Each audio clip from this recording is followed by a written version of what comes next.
Este punto aparte tiene que ver con que efectivamente ya estoy viendo a mis compañeros de Fuerte al Medio, a Santi Marino y Agustín Espada. El placer que me da verlos. ¿Cómo andan? Hola, ¿qué tal? ¿Cómo les va? Tanto tiempo. Un montón de tiempo, digámoslo. Digamos todo, exactamente, sí. Mucho tiempo y muchas cosas. Ay, por favor. Buenas tardes. Hola, Agus. Bienvenido de nuevo. Con vos más tiempo todavía, imagínate. He vuelto con mucha alegría y también habiendo deseado esta vuelta por mucho que me costó la salida en el segundo cuatrimestre del año pasado, pero bueno, acá estamos. Volvimos todos. Bueno, Agustín tiene salidas transitorias. Claro. Lo bueno es que No va todos. y entra cuando quiere. Eso está bueno. ¿Viste? Se va y entra cuando quiere. Está buenísimo. Che, realmente no saben cómo los extrañé. Un poco adelanté esto, se los adelanté porque básicamente desde enero hasta hoy, cada vez que sucedía algo en términos de agenda vinculado a medios, decía, esto habría que hablarlo al aire. ¿Cómo? Los necesito analizar un montón de cosas que sucedieron en estos 2 meses que no estuvimos al aire. Así que quiero que sepan que los extrañé. Los quiero mucho, los extrañé y además extrañé sus reflexiones al aire. Bueno, nosotros también te queremos mucho a la radio. También los extrañamos, pero nos gusta que lo hayas dicho en ese orden, que lo último sea el contenido también, ¿no? Está bueno. Me cuidé muchísimo. No sé qué te parece, Quiero Agus. que sepan Sí, confirmo absolutamente, es absolutamente mutuo el cariño, el extrañamiento, no se dice así, Sí. pero vamos a objetivarlo de esa manera. Y también comparto que han pasado cosas súper interesantes para conversar, para compartir también con los oyentes de la radio y reflexionar en estos 2 meses, y casi que, digamos, en los últimos días nos han puesto en obligación de volver a la columna. La verdad Es que sí. quiero decir una cosa antes que quizás suene demagógica, pero me sale desde el corazón.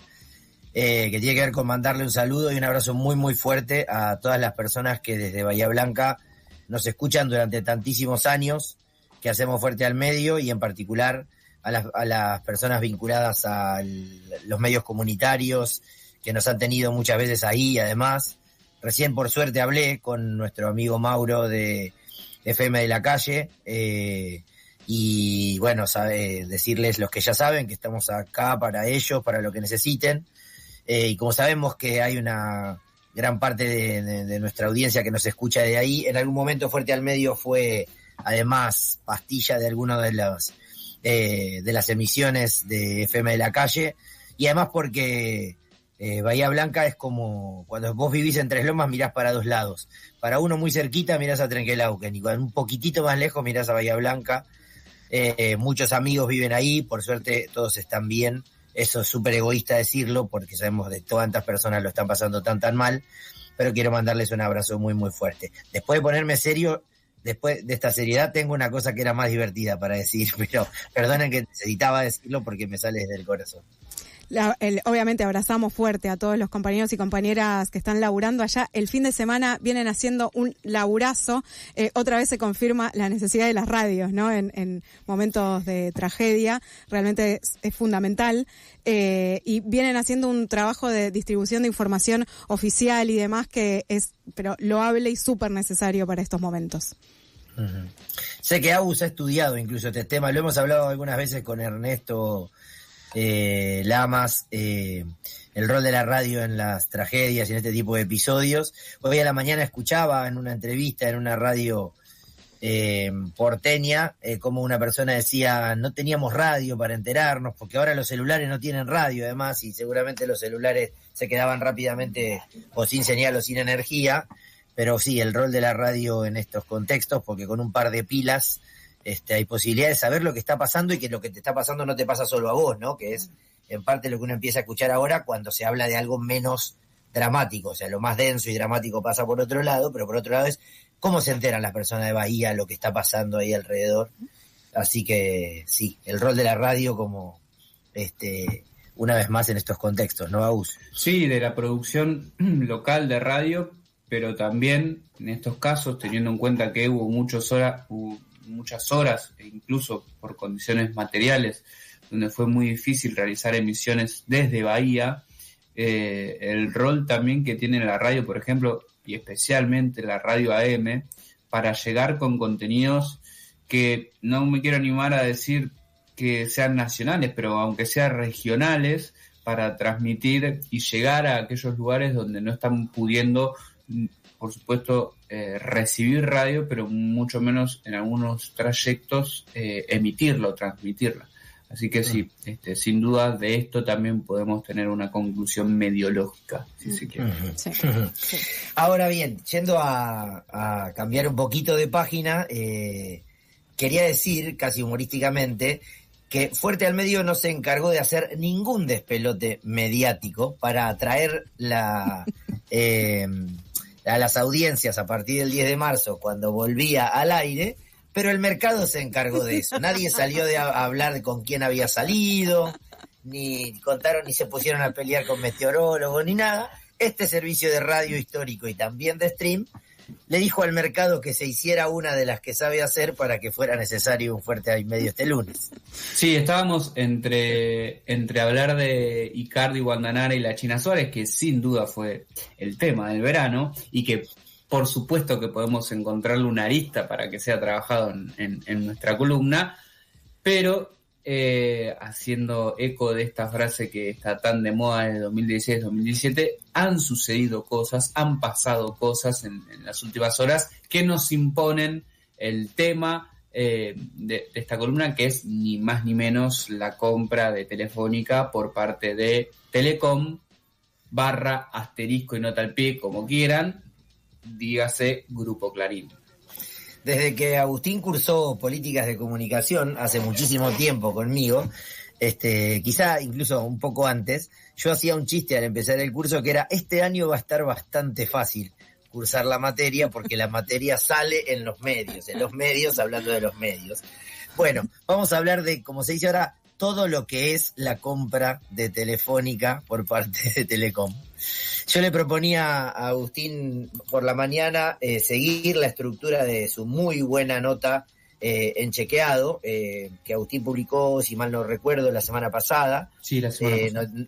Notificando los pormenores de esta medida, siempre enfocados en 2 o 3 cuestiones centrales que tienen que ver con explicar de un modo lo más claro posible qué pasó, dar cuenta de cómo impacta en la vida cotidiana de quienes nos escuchan y hacer algunas lecturas desde nuestra perspectiva de economía política y la comunicación, porque las hay muchísimas, y para entretenerse, porque quizá en una de las aristas, hay una arista de este acontecimiento que ya está resuelta cuando nosotros empezamos al aire de nuevo, que es la compra, pero hay otras aristas que apenas esto comienza, y seguramente no sea la única vez que nos refiramos en la columna a la compra que realizó Telecom de la filial argentina de Telefónica. Entonces, en ese orden que propone Agustín, y les recomendamos la nota que publicó en Chequeado, lo primero que habría por preguntarse es quién y por qué vende y quién compra, porque esa es una pregunta, una doble pregunta muy clara. Yo me acuerdo que en mi tesis doctoral hice 2 subtítulos, que era ¿por qué compran los que compran y por qué venden los que venden? Vamos a entrar por ahí entonces a esa cuestión, Agus.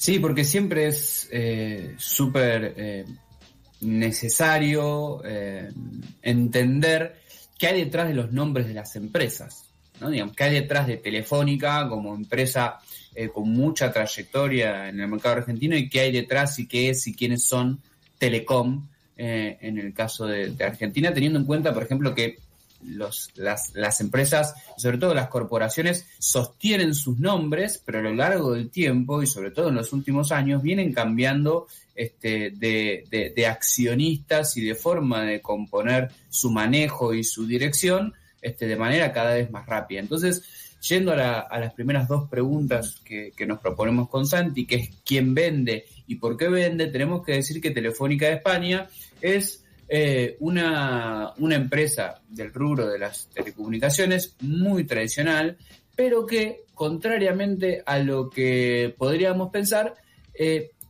y sobre todo a lo que tenemos referenciado con este tipo de empresas en nuestro país, no hay un accionista mayoritario, hay un accionista principal, que acá hay otra particularidad que marca también un poco el corazón de las discusiones que se dan actualmente en el rubro de las telecomunicaciones y con esta operación en particular, que es que el accionista principal, es decir, aquel accionista que tiene el mayor porcentaje por sobre el resto, lo diferenciamos del accionista mayoritario, porque el accionista mayoritario sería el que tendría el 50+1 claro, de las acciones, ¿no? Acá hay un accionista principal, que es el que tiene mayor cantidad de acciones, pero no es el que tiene capacidad de voto total, que es el Estado español, en el caso de Telefónica, ¿sí? En una decisión estratégica del Estado español, a partir de 2023 y 2024, cuando la empresa iba a quedar bajo, o mejor dicho, el accionista principal de la empresa iba a ser un fondo árabe, ¿sí? Entonces, en pos de sostener la soberanía o sostener la imagen de capitales españoles detrás de esta empresa, que es buque insignia de las telecomunicaciones españolas, el gobierno español de Pedro Sánchez comenzó un proceso de compra hasta transformarse en el accionista principal de esta empresa, que tiene entre otros accionistas al Banco BBVA, a la Caja de Seguros de Cataluña, ¿sí? Digamos, tiene ahí un consorcio de empresas y cajas estatales que se aseguran algo así como el control de la empresa, siempre con esta palabra, ¿no? Siempre con el rubro con el título de soberanía española sobre una empresa española. Uh-huh. Ahí lo que permite subrayar esto que describe Agustín es, por un lado, el rol del Estado en un país europeo tomando decisiones. No es una empresa estatal, claramente, o sea, no, porque no hay, como decía Agus, un socio que tenga una posición muy dominante respecto del resto, y el rol del capital financiero en el sistema de comunicaciones, ¿no? Porque cuando uno asistía a la noticia y se enteraba de cómo la va a pagar Telecom, también encuentra bancos otorgando préstamos, pero también hay bancos y hay sector de capital financiero controlando una parte de las acciones de la empresa vendedora, que lleva adelante esta estrategia de venta no solo en Argentina, sino que está de salida en varias de sus inversiones en América Latina, y que implica, en términos de cierta especie de anecdotario argentino, la salida de la última gran empresa o gran nombre o gran título de quienes habían venido a invertir como capital extranjero en la privatización de los 90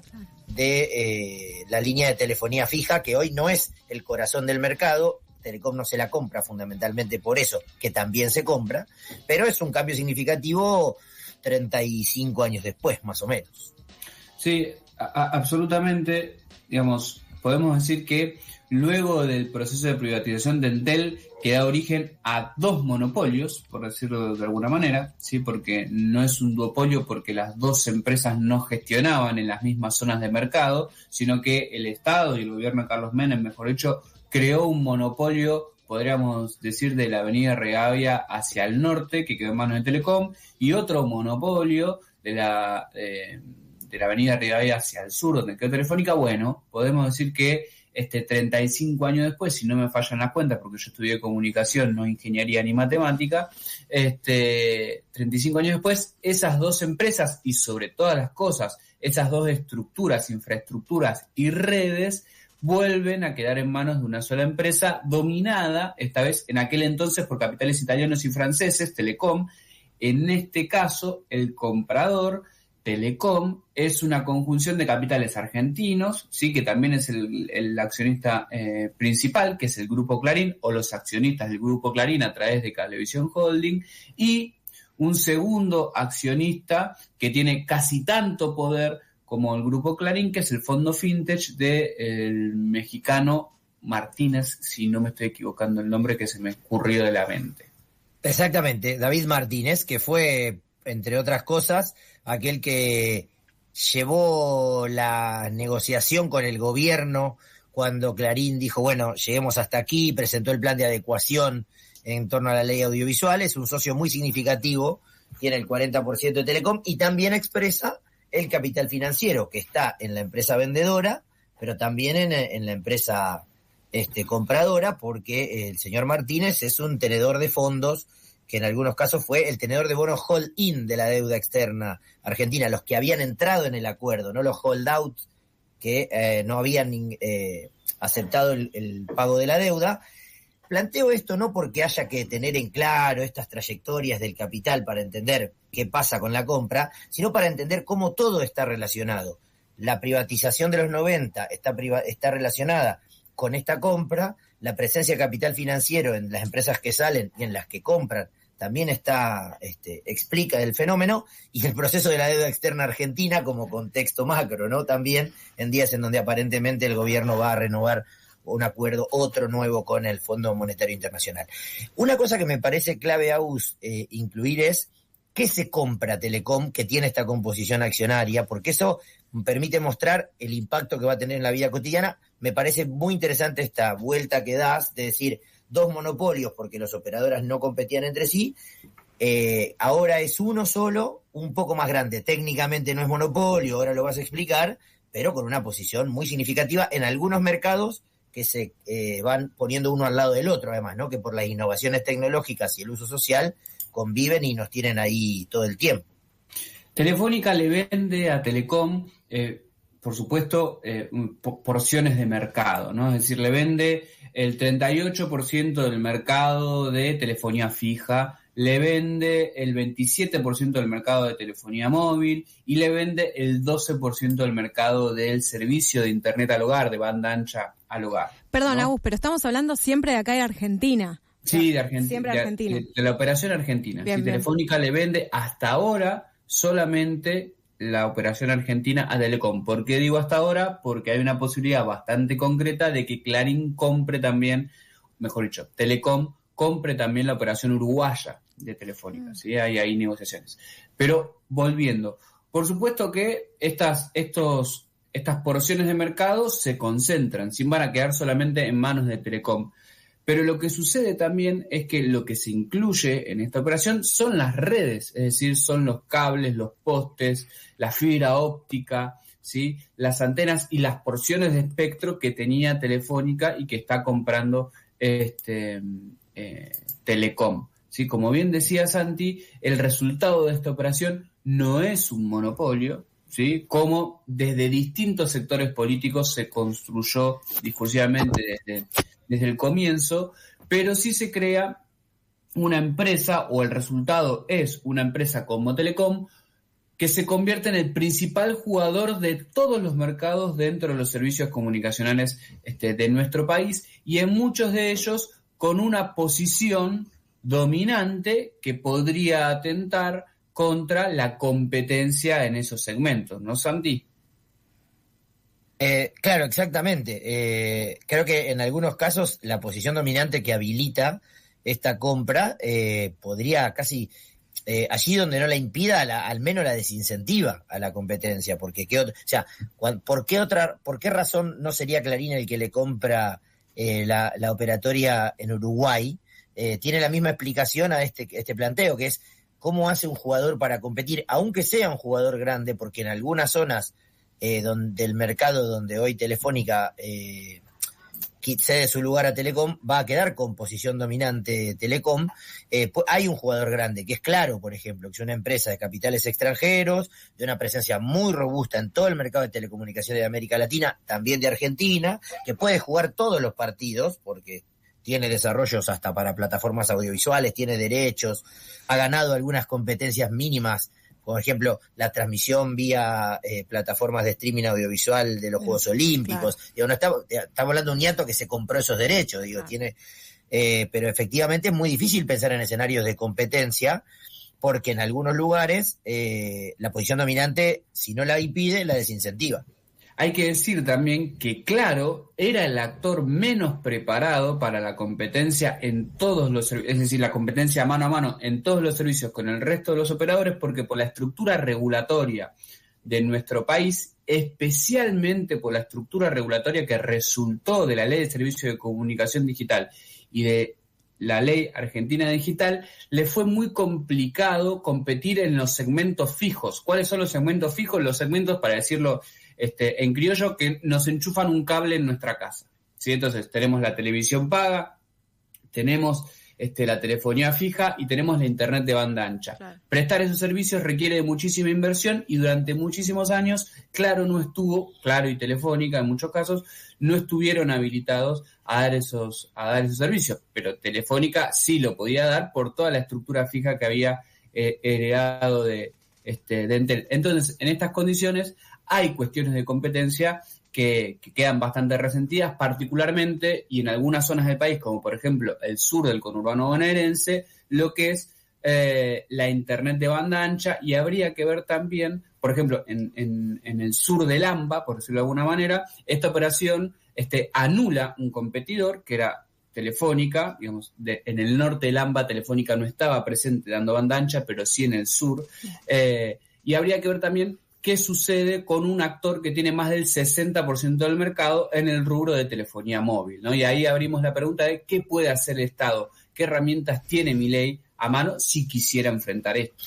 Claro, en el planteo de Agustín van asomando esas cuestiones. Por ejemplo, habló de regulación para atrás, de lo que establecían las normas vigentes, Ley Audiovisual, Argentina Digital, y eso mete al Estado como un actor central, que además fue metido de prepo porque hasta donde sabemos hoy no estuvo notificado como para acompañar las negociaciones, porque una cosa que habría que agregar además es que no fue una negociación en donde compulsaron 2 o 3 jugadores para quedarse con la empresa.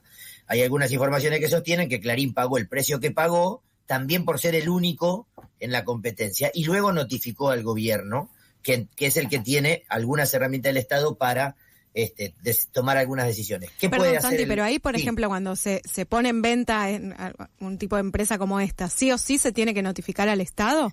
No, ahí no necesariamente, ahí lo estaba haciendo como un análisis de a veces el Estado sabe.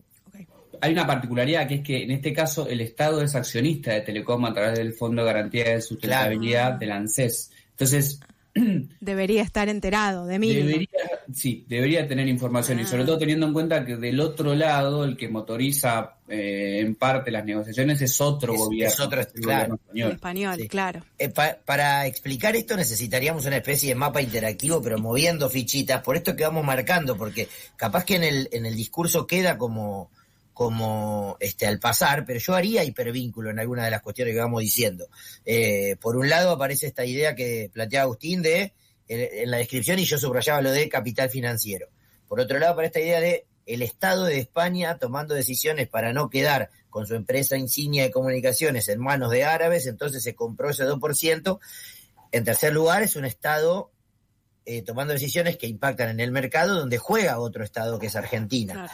Si cambiáramos por un ratito la noción de Estado por la de gobierno, recordando que no es lo mismo, no son 2 gobiernos que simpaticen tampoco. Entonces, hay elucubraciones para hacer y algunas informaciones que necesitamos que tienen que ver con indagar cuánto el Estado español le podría haber dicho al Estado argentino, cuánto debería haberle dicho en términos de la sociedad que integran algunos de sus agentes, ¿no?, dentro del Estado. En términos concretos de la normativa, no hay nada que impida que la operación suceda y luego sea notificado el Estado, más allá de esto de que vía el Fondo de Garantía de Sustentabilidad el Estado argentino era socio en una parte, porque en Argentina la concentración de la propiedad, que es lo que implica esta fusión, esta compra, esta joint venture, digamos, habría que buscar técnicamente qué es, efectivamente, el impacto es concentración. Cuando el jugador A se compra al B, de un mercado en que no hay más que C y capaz que D, estamos hablando de un impacto fuertemente concentrador, el 70% en algunos regímenes, el 30% en otros, con un impacto directo sobre la audiencia, en algunos casos, con un impacto menos percibible a corto plazo en otros ámbitos. Pero lo cierto es que la regulación de la concentración de la propiedad en Argentina es ex post, es decir, las compras están habilitadas, el comprador le avisa al Estado, me compré esto, hace el análisis para ver cuál es el impacto, y ex post, es decir, después de esta operación, la Comisión Nacional de Defensa de la Competencia puede decir que el impacto ha sido demasiado grande en algún sector, y entonces podría A, decir nada, B, decir que está todo ok, o C, decir que no lo permite. Si dijera alguna de las últimas dos, debería establecer, por ejemplo, cierta obligación al comprador de venderlo a otro jugador, de vender una parte del jugador, como ha hecho en un mercado mucho más chiquitito, más o menos recientemente, y sobre lo que hemos hablado, con la fusión de Fox hace años, a partir de lo cual hubo obligación de desprenderse de algunos derechos, de algunas competencias. Pero acá estamos hablando, como decía Gus hace un rato, de fierros, de cables, de permisos, de EBITDAs, es decir, de balances y de mucha guita. El ENACOM tiene algo para decir, pero no vinculante necesariamente, y la Comisión Nacional de Defensa de la Competencia tendrá mucho para decir. Cierro mi participación en este análisis con la siguiente reflexión. Lo que resuelva la Comisión Nacional de Defensa de la Competencia va a decir mucho sobre la perspectiva del gobierno de Javier Milei en esta operación, del tipo de relación que tiene con el Grupo Clarín y sobre todo el tipo de relación que pretende tener en un año electoral con el Grupo Clarín, que además de todo lo importante que es en el rubro de servicios de comunicaciones, como ya sabemos en esta columna, es el principal productor de contenidos informativos, de entretenimiento de nuestro país, pero sobre todas las cosas hay que estar muy atento a la letra chica de lo que sean las condiciones que imponga la Comisión Nacional de Defensa de la Competencia, porque el actor que surja o a quién le ordene vender o qué le ordene vender va a decir mucho sobre si realmente se quieren poner límites y se quiere generar un tercer actor que pueda competir en igualdad de condiciones, o si se quiere alimentar a un segundo competidor para equilibrar la cancha. En este caso sería Claro, ¿no? Decía, bueno, al segundo le tenés que vender todo esto, a Claro le tenés que vender todo esto, o es una pantomima, sobre todo teniendo en cuenta que estamos en una industria, en un sector económico que necesita altos niveles de inversión para el desarrollo de redes y la innovación de esas redes, ¿no? Pensando que Argentina está absolutamente postergada en el desarrollo de las redes de 5G, ¿no? Digamos, estamos postergados y atrasados en el desarrollo de esa tecnología, cuando en realidad en el 2017 se aprueba la operación entre Clarín y Telecom diciendo que eso iba a permitir innovar, invertir, etcétera, etcétera. Bueno, 8 años después, acá estamos. Es como que cada nueva deuda con el fondo promete resolver lo que la anterior deuda no resolvió. Pedimos esta guita para hacer infraestructura y nunca es así. En este caso ¿se acuerdan en el 17 cuando prometimos un nivel razonable de concentración porque el mercado lo necesita? Pues bien, aquí estamos otra vez. Yo ahí, para cerrar, plantearía dos propuestas, son casi de comportamiento frente a este acontecimiento. Sin caer en el planteo de Diego en el 2010 de no comerse el chamullo de Alemania, sí advertiría a todos de no comerse ninguna curva en lo que vamos a asistir en los próximos meses y semanas, en lo que por dentro tiene que ser claramente una negociación entre el Grupo Clarín y el gobierno, porque las cuentas en política y en el fútbol se hacen al final. Y las cuentas se harán al final cuando el acuerdo definitivo permita leer eso que dice Agustín que hay que leer, que es lo que obligó a vender, a quién le permitió que se lo vendiera, va a hablar claramente cómo fue el resultado de esa negociación. Pero no hay que comerse ninguna curva de pensar que hay una guerra Clarín-Gobierno abierta, no por ahora al menos. Y la segunda cuestión es tampoco comerse la mague de que estamos frente a un escenario de la ley de medios. Vos decís que no va a pasar esto de Adorni rompiendo la tapa de Clarín, no va a suceder. No, en este caso no lo veo, pero puede ser que estemos hablando del mercado digital y entonces es más difícil. Rompiendo una tablet. Pero sí vamos a estar muy atentos porque algunos de estos cambios inciden en la vida cotidiana, el pluralismo y la diversidad, y otros en el bolsillo. Es una cosa que hemos dicho muchas veces, piensen, quienes nos escuchan, qué porcentaje de sus gastos mensuales implican los servicios de los que hemos estado hablando. Uh-huh. Telefonía móvil y fija, seguramente cada vez menos. TV paga, internet por banda ancha fija al hogar, internet por banda ancha móvil. Saquen la cuenta, piensen en cuánto de esto podría afectarlos, si va a haber competencia o no, si va a haber un jugador o no, más allá de si va a haber un 876 mileísta o no. Santi, Agus, gran vuelta esta, obviamente era uno de los temas, claramente, y aparte vengo siguiendo yo sé que me estoy comiendo la curva, ya lo sé, Santi, ya lo sé, pero los comunicados que está haciendo Clarín son realmente espectaculares. Hace una revisión de su propia historia vinculada a la deuda que son, pero realmente espectaculares. Son más carne para una tesis de comunicación. Es hermoso. realmente hermosos. Pero guárdatelos, me los guardo. Guardar. Me los guardo. Agus, muchas gracias una vez más. Santi, lo mismo, nos vamos a encontrar obviamente el lunes que viene a la misma hora y seguiremos ahí repasando algunos de los principales temas vinculados al gran sistema de medios que cada vez crece más. Muchas gracias, un gustazo. Ahí nos vemos. Nos vemos la semana que viene. Pasó Santi Marino y Agustín Espada al aire de FM La Tribu.